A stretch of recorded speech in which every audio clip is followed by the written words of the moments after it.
ఓం నమో వెంకటేశాయ. జ్యోతిష్ రత్నాకరం ఛానల్కి స్వాగతం.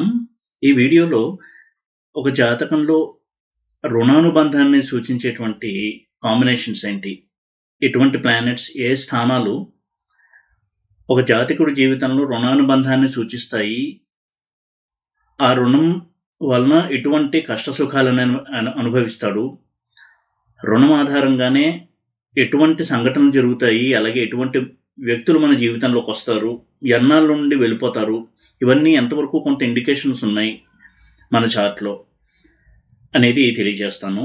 అలాగే ప్రారంధం విషయంలో కూడా దృఢ ప్రారంధం అంటే ఏంటి, అదృఢ ప్రారంధం అంటే ఏంటి, వాటిని ఎలా తెలుసుకోవచ్చు, ఇలాంటి కొన్ని కాన్సెప్ట్స్ని ఎక్స్ప్లెయిన్ చేసేటువంటి ప్రయత్నం చేస్తాను. జ్యోతిష్యం అనేది కర్మ సిద్ధాంతాన్ని చెప్పేటువంటి శాస్త్రం. ప్రధానంగా జ్యోతిష్యాన్ని నేర్చుకునేటప్పుడు ఇటువంటి ఒక మౌలికమైనటువంటి దృష్టికోణంతోనే నేర్చుకోవడం స్టార్ట్ చేయాలి. జ్యోతిషం అనేది మనకి వచ్చిన కష్టాలని పోగొట్టడానికి రెమెడీలు చెప్పే శాస్త్రం కాదు జ్యోతిష్యము. నువ్వెవరు, నీ ప్రయాణం ఎలా సాగుతోంది, నువ్వు ఏమేం కర్మలు చేసి ఈ లైఫ్లోకి వచ్చావు అని తెలియచేసేటువంటి ఒక స్నాప్షాట్, ఇంకా చెప్పాలంటే ఒక బ్లూ ప్రింట్, మన గురించిన వివరాలు చెప్పేటువంటి ఒక చార్ట్ మన హారోస్కోప్. ఈ దృష్టితోనే మనం జ్యోతిషాన్ని అధ్యయనం చేయాలి. ఎందుకంటే జ్యోతిషం అనేది ఋషులు ఇచ్చినటువంటి శాస్త్రము. ఋషులు ఎప్పుడు కూడా చాలా ఉన్నతమైనటువంటి ఆశయాల్ని కలిగి ఉండేటువంటి దివ్యమైనటువంటి యోగులు వాళ్ళు. అయితే మన మీద కృపచేత జ్యోతిషాన్ని అందించడం జరిగింది. అందులోనూ పరాశర మహర్షి ఎన్నో విషయాల్ని చర్చించారు జ్యోతిషంలో. అందులో ఒకటి రుణానుబంధానికి సంబంధించినటువంటి వివరాలు. ఇంతకుముందు వీడియోలో కూడా నేను చెప్పడం జరిగింది, పాస్ట్ లైఫ్ కర్మను ఎలా తెలుసుకోవచ్చు, పాస్ట్ లైఫ్కి సంబంధించిన హౌసెస్ ఏంటి, అలాగే పాస్ట్ లైఫ్కి సంబంధించినటువంటి హౌసెస్తో రిలేషన్ ఉన్నప్పుడు ప్లానెట్స్ ఎటువంటి ఫలితాలు ఇస్తాయి. ఇదే సందర్భంలో, ఇదే నేపథ్యంలో, ఈ కాంటెక్స్ట్లో ఒక వ్యక్తికి రుణానుబంధం అనేది ఇంకొక వ్యక్తితో ఉందా లేదా, రుణానుబంధం వల్లనే వారు ఈ జన్మలోకి వచ్చారా, వారి జీవితంలోకి ఎన్నాళ్ళు ఉంటుందా రుణానుబంధం, అది కొన్నాళ్ళు ఉండి తొలగిపోయేదా లేదా శాశ్వతంగా ఉండేదా, వారి వల్ల కష్టం కావచ్చు సుఖం కావచ్చు ఎందుకు వస్తున్నాయి, ఇలాంటివి తెలియజేయడానికి జ్యోతిషంలో కొన్ని సూత్రాలను చెప్పడం జరిగింది. ఇంతకుముందే నేను చెప్పినట్టుగా పాస్ట్ లైఫ్కి సంబంధించినటువంటి హౌసెస్ చూడాలన్నప్పుడు 6th house, 8th house, 12th house, 5th house, 9th house, 4th house కూడా, ఇవన్నీ మనం స్టడీ చేస్తూ ఉంటాం. అలాగే రుణం అనే విషయానికి వచ్చినప్పుడు 6th హౌస్ని జనరల్గా మనం ఫస్ట్ స్టడీ చేస్తాం. ఎందుకంటే రుణం అంటేనే 6th హౌస్ అంటేనే రోగ రుణ రిపు స్థానం అది. అయితే పరాశర మహర్షి జ్యోతిషంలో కొన్ని డివిజనల్ చార్ట్స్ని కూడా మెన్షన్ చేశారు. అందులో ఇటువంటి ఒక పూర్వజన్మ రుణాన్ని సూచించే స్థానం D30 త్రింశాంశ చార్ట్. అది D60 అనేది ఒక జీవుడి యొక్క పూర్వజన్మలో ఉన్నటువంటి వాసనలు ఎలా ఉన్నాయి, పుణ్యకర్మలు ఎలాంటివి అని సూచించే చార్ట్ D60 అయితే, D30 అనేది పూర్వజన్మ రుణాన్ని సూచించేటువంటి చార్ట్ అది. అయితే D30 నుంచి పూర్వజన్మ రుణం ఎలా తెలుసుకోవచ్చు అనేది కూడా కొంతవరకు క్లూస్ అనేది ఇవ్వడం జరిగింది. ఎప్పుడు కూడా D1ని D30ని ఈ రెండింటిని కలిపే మనం అధ్యయనం చేయాలి. ఇక రుణాల విషయానికి వచ్చినట్టయితే, మనం చేసిన ఏ కర్మ అయినా సరే అది రికార్డ్ చేయబడుతుంది ఆ సృష్టికర్త యొక్క శాసనంలో. అది మంచి కావచ్చు, చెడు కావచ్చు, ఏదో ఒక సమయంలో, ఏదో ఒక జన్మలో దానికి సంబంధించిన ఫలితాలని జాతకుడు అనుభవించి తీరుతాడు. దీనికి కొన్ని పురాణంలో ఉదాహరణలు, ఇతిహాసంలో ఉదాహరణలు కూడా చెప్పడం జరిగింది. భీష్మ పితామహుడు శరతల్పం మీద ఉన్నప్పుడు శ్రీకృష్ణ పరమాత్మని అడగడం జరిగింది, ఎందుకు నాకు ఇటువంటి దుస్థితి వచ్చింది, ఇన్ని బాణాలు గుచ్చుకుని నేను ఎందుకు ఇలా పడాల్సి వచ్చింది అన్నప్పుడు కృష్ణ పరమాత్మ ఆయనకి పూర్వజన్మకు సంబంధించినటువంటి సంఘటనని గుర్తు చేయడం జరుగుతుంది. అది కూడా 100 సంవత్సరాలకి పైన ఆయన జన్మలో చేసిన ఒక కర్మకి ఫలితాన్ని ఇప్పుడు ఈ జన్మలో అనుభవిస్తున్నాడు.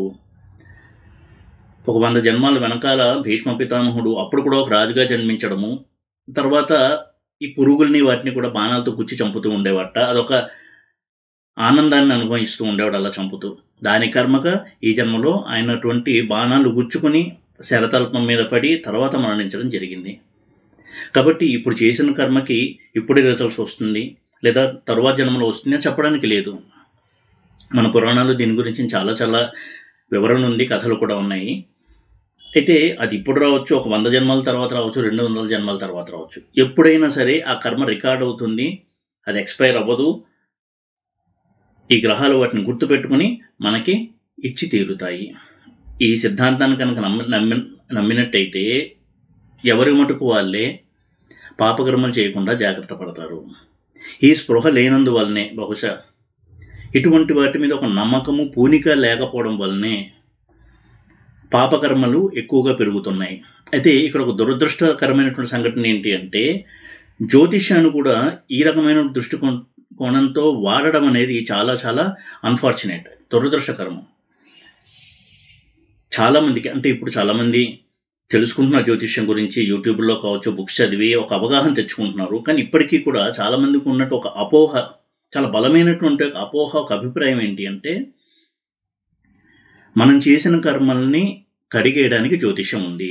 మనకి ఏదైనా కష్టం వచ్చింది, అది ఎలా పోతుంది? ఎవరన్నా జ్యోతిష్యుడిని, ఒక పండితుడిని అడిగితే ఒక పరిహారం చెప్తారు, గుడికి వెళ్ళమనో, దానం చేయమనో, ఇంకోటి ఏదో చేయమనో, అప్పుడు ఆ కష్టం నుంచి విముక్తి కలుగుతుంది అనేటువంటి అభిప్రాయం అనేది జ్యోతిష్యం యొక్క స్ఫూర్తికి విరుద్ధమైనటువంటి అభిప్రాయము. జ్యోతిష్యం ఎప్పుడూ కూడా కర్మల్ని తొలగించుకోమని చెప్పలేదు, కర్మల్ని అనుభవించమని చెప్పింది. ఎటువంటి కర్మలు నీకు వస్తాయి అనేది చెప్పింది జ్యోతిష్యం. అలాగే ఎందుకు వస్తాయి కూడా చెప్పింది.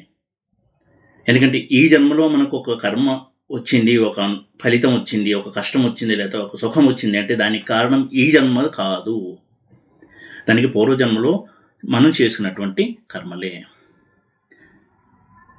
ఇద్దరు శిశువులు పుడతారు. ఒకడు చాలా ధనవంతుడి ఇంట్లో పుడతాడు, ఇంకొకడు పేదబడిగా పుడతారు. శిశువుకి ఏమీ తెలియదు, డబ్బు అంటే ఏంటో తెలియదు పుట్టినప్పుడు. కానీ అతని ప్రారంధమే అతన్ని అటువంటి జన్మ ఎత్తించేలా చేస్తుంది.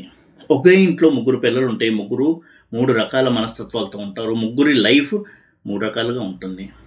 ఎందుకంటే వాళ్ళు రుణానుబంధం చేత ఆ తల్లిదండ్రులకు పుట్టారు తప్ప వారి కర్మలే వాళ్ళని నడిపిస్తూ ఉంటాయి.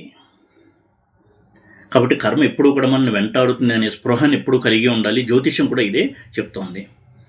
అనుకుంటూ ఉంటాం, నేను ఏం చేశాను తెలిస్తే బాగుండు, నాకు ఈ కష్టం ఎందుకు వచ్చింది అని. డెఫినెట్గా మనకి క్లూస్ అయితే ఇస్తుంది జ్యోతిష్యం.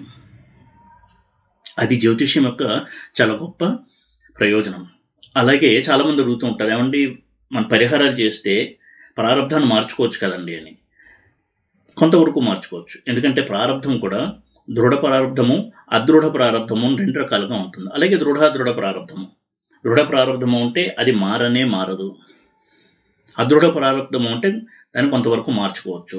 దృఢ ప్రారంధము అంటే దాన్ని మనం పురుష ప్రయత్నం చేత అధిగమించి కొంత మనం ఆశించిన ఫలితాలని పొందొచ్చు. ఇక దృఢ ప్రారంధం ఎలా తెలుస్తుంది, అదృఢ ప్రారంధం ఎలా తెలుస్తుంది అంటే, D30 చార్ట్లోకి వెళ్ళి D30 చార్ట్లో లగ్నం నుంచి 8th హౌస్ ఏదైంది అనేది కనుక నోట్ చేసుకున్నట్టయితే, ఆ 8th హౌస్ D30లో లగ్నం నుంచి 8th హౌస్ అనేది కనుక స్థిర రాశి అయితే అది దృఢ ప్రారంధాన్ని తెలియజేసేటువంటి హౌస్ అవుతుంది. ఆ రాశ్యాధిపతి, ఆ స్థానాధిపతి దృఢ ప్రారంధాన్ని తెలియజేసేటువంటి గ్రహము. అలాగే ఆ 8th హౌస్ కనుక మూవబుల్ సైన్ అంటే చరరాశి కనుక అయినట్టయితే అది అదృఢ ప్రారంధము. కామన్ సైన్ అయితే దృఢ ప్రారంధము. ఈ విధంగా చూసినప్పుడు ఆ గ్రహం యొక్క మహాదశ, గ్రహం యొక్క ప్రభావం ఉన్నటువంటి దశలు వచ్చినప్పుడు మనకి తప్పకుండా దాని రిజల్ట్స్ని అనుభవిస్తాము. ఉదాహరణకి శుక్రుడు కనుక దృఢ ప్రారంధాన్ని ఇచ్చేటువంటి గ్రహం అయినట్టయితే మ్యారేజ్ అనేది ఫలానా వ్యక్తితో జరుగుతుంది. అది మంచి ప్రారంధము, శుభాన్ని కలిగించేటువంటి దృఢ ప్రారంధం అయితే మ్యారీడ్ లైఫ్ చాలా హ్యాపీగా ఉంటుంది. ఇదొక ఉదాహరణగా చెప్తున్నాను. అలాగే ఇదే శుక్రుడు కనుక అదృఢ ప్రారంధాన్ని సూచించే గ్రహం అయ్యి పాడైనట్టయితే మ్యారిటల్ లైఫ్ అనేది వారికి చాలా పెయిన్ఫుల్గా ఉంటుంది. D30 చార్ట్లో 8th హౌస్ అనేది మన పూర్వకర్మ రుణానికి సంబంధించినటువంటి స్థానాన్ని తెలియజేసేటువంటి హౌస్ అది. అంటే వారికి ఈ జన్మలో ఒక లైఫ్ పార్ట్నర్ వచ్చారు అంటే ఆ లైఫ్ పార్ట్నర్ వచ్చి తీరాలి. దానివల్ల శుభ ప్రారంధం అయితే చాలా హ్యాపీ లైఫ్ ఉంటుంది, మ్యారీడ్ లైఫ్, లేదంటే చాలా కష్టాలతో ఉంటుంది. అది మనం చేంజ్ చేయలేము. అయితే మరి తెలుసుకుని వదిలేయడమేనా జ్యోతిష్యము మనకేమీ సహాయం చేయదా అంటే, దృఢ ప్రారంభం కావచ్చు, అదృఢ ప్రారంభం కావచ్చు, మన యొక్క పురుష ప్రయత్నం ఫస్ట్ ఉండాలి. అంటే ఆ వ్యక్తిలో ఎటువంటి భావజాలం ఉంది, ఎటువంటి భావాలు, ఎటువంటి ఆలోచన ధోరణి వల్ల వాళ్ళకి మ్యారిటల్ ప్రాబ్లమ్స్ వస్తున్నాయి అనేది కూడా చార్ట్లో క్లియర్గా తెలుస్తుంది. ఉదాహరణకి కుజుడు మొండితనాన్ని సూచించే ప్లానెట్, రవి డామినేషన్ అహంకారాన్ని సూచించే ప్లానెట్. దాని మీద వాళ్ళు కొంత ఎక్సర్సైజ్ చేయాలి అని చెప్తుంది చార్ట్. దానికి తోడుగా తీర్థ సందర్శనము, అనుష్ఠానము, దైవ కార్యాలు చేయడము, ఇలాంటివి చేయడం వల్ల కూడా మనలో పాజిటివ్ ఆరా అనేది డెవలప్ అవుతుంది. మనల్ని మనం ఇంట్రోస్పెక్షన్ చేసుకోవడానికి, అంటే సమీక్షించుకోవడానికి ఉపయోగపడతాయి ఈ ఉపాసనలు కావచ్చు, క్షేత్ర సందర్శనం కావచ్చు, ఏవైనా సరే. దాని ద్వారా తనను తాను ఇంకా ఉత్తమమైనటువంటి మనిషిగా తీర్చిదిద్దుకోవడానికి ఈ పాజిటివ్ ఆరా ఏదైతే మనం ఈ రెమెడీస్తో సాధించామో అది ఉపయోగపడుతుంది. ఈ కోణంలో మనం రెమెడీస్ని అర్థం చేసుకోవాలి. ఇటువంటి ఒక కొంత లోతైనటువంటి కోణంలోకి వెళ్ళి రెమెడీస్ని అర్థం చేసుకోవాల్సి ఉంటుంది. అదేవిధంగా చూడండి, క్షేత్ర సందర్శనం అనేది ఒక రెమెడీగా చెప్పబడింది, యజ్ఞయాగాలు రెమెడీస్గా చెప్పబడ్డాయి.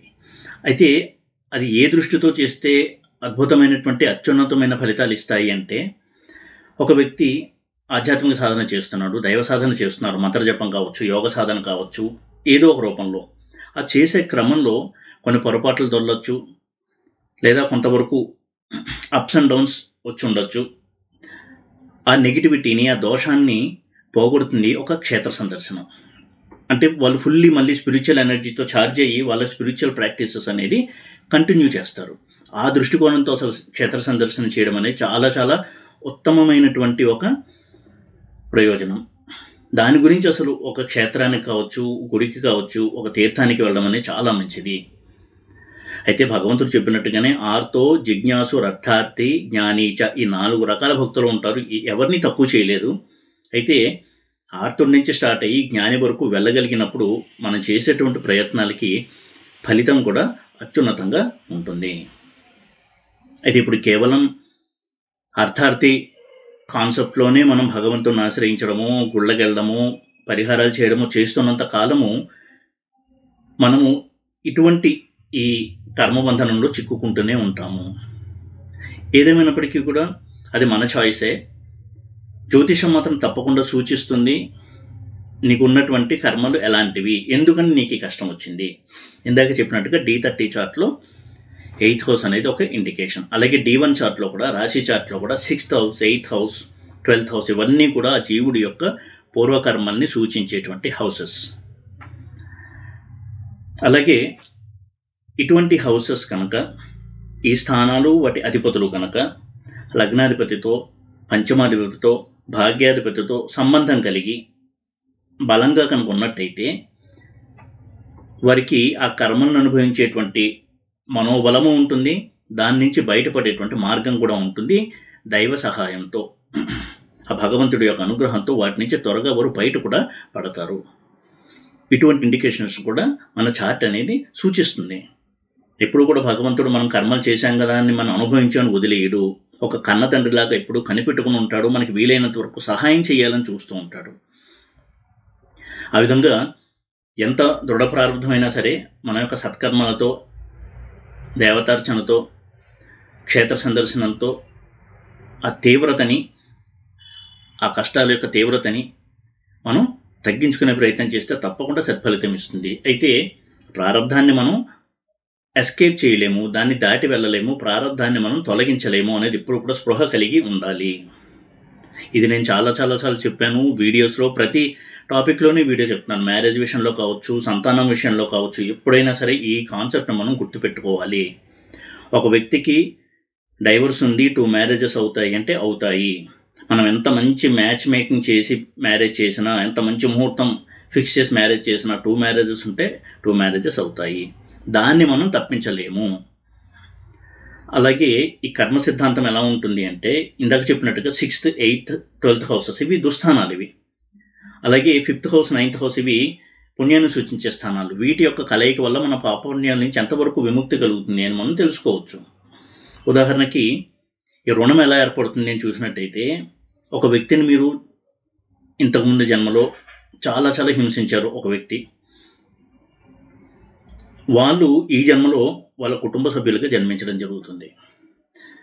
అలాగే ఆ హింసించే ప్రాసెస్లో ఆ వ్యక్తి కనుక చనిపోయినట్టయితే వారు మళ్ళీ ఇదే కుటుంబంలో వాళ్ళ ఫ్యామిలీ మెంబర్గా జన్మించి వారి వలన మీరు ఎన్నో కష్టాలు అనుభవిస్తారు. అన్ని రకాలుగా వారు ఏ రకమైనటువంటి కష్టాన్ని ఇచ్చారో అదే రకమైన కష్టాలని ఈ జాతకుడికి ఆ వ్యక్తి ఇస్తాడు ఈ జన్మలో. అది కొడుకు రూపంలో కావచ్చు, భార్య రూపంలో కావచ్చు, భర్త రూపంలో కావచ్చు, ఫ్రెండ్ రూపంలో కావచ్చు, బంధువుల రూపంలో కావచ్చు. ఈ విధంగా రుణం అనేది ఏర్పడుతుంది. అలాగే మాతృశాపము, పితృశాపము, స్త్రీ శాపము, ఇవన్నీ కూడా చాలా చాలా విపత్కరమైనటువంటి ఫలితాలను ఇచ్చేటువంటి శాపాలు ఇవి. అంటే తల్లిని కష్టపెట్టి ఆవిడ మౌనంగా ఏడుస్తూ కనుక ఉన్నట్టయితే అది మాతృశాపంగా చెప్పబడింది. వారికి 4th హౌస్ అనేది చూడండి తప్పకుండా పాడై ఉంటుంది. 4th హౌస్కి 8th హౌస్కి, 4th హౌస్కి 6th హౌస్కి, 4th హౌస్కి 12th హౌస్కి రిలేషన్ ఉంటుంది. అందుకే వారు చిన్నప్పుడే తల్లిదండ్రులకు దూరంగా వెళ్ళడము, లేకపోతే చిన్నప్పుడే తల్లి చనిపోవడము, లేకపోతే తల్లితో ఎప్పుడూ కూడా విరోధం కలిగి ఉండడము, శత్రువులాగా ఉండడం, ఇది అన్నిటికంటే చాలా కష్టమైనటువంటి ఒక రిజల్ట్ ఇది. అంటే ఇంతకుముందు జన్మలో కలంతరిని కనుక ఏడిపించినట్టయితే ఈ జన్మలో ఎప్పుడు కూడా తల్లి కొడుకు విరోధుల్లాగా ఉంటారు. ఏ విషయంలోనూ తల్లి నుంచి వీరికి సపోర్ట్ ఉండదు. ఇటువంటి బాధల్ని అనుభవిస్తాము. అలాగే స్త్రీ శాపము, వివాహం చేసుకున్నటువంటి భార్యని కనుక కష్టపెట్టిన, విడిచిపెట్టిన తరువాత జన్మలో వరకు దానికి సంబంధించినటువంటి ఫలితాలు తప్పకుండా అనుభవిస్తారు. వివాహం చాలా ఆలస్యం కావచ్చు, వివాహం జరగకపోవడం కావచ్చు, వివాహం అయిన తర్వాత భార్య ద్వారా చాలా తీవ్రమైన నష్టాలు ఎదుర్కోవడం కావచ్చు, ఇవన్నీ కూడా స్త్రీ శాపం వలన అనుభవిస్తారు. 7th హౌస్ని స్టడీ చేయాల్సి ఉంటుంది. అలాగే నవాంశలో లగ్నము 7th లార్డ్ ఎలా ఉన్నారు అయితే వీటన్నిటికీ కూడా ఇంకా బలంగా మనకి కన్ఫర్మేషన్ ఇచ్చేది రాహుకేతు యాక్సిస్.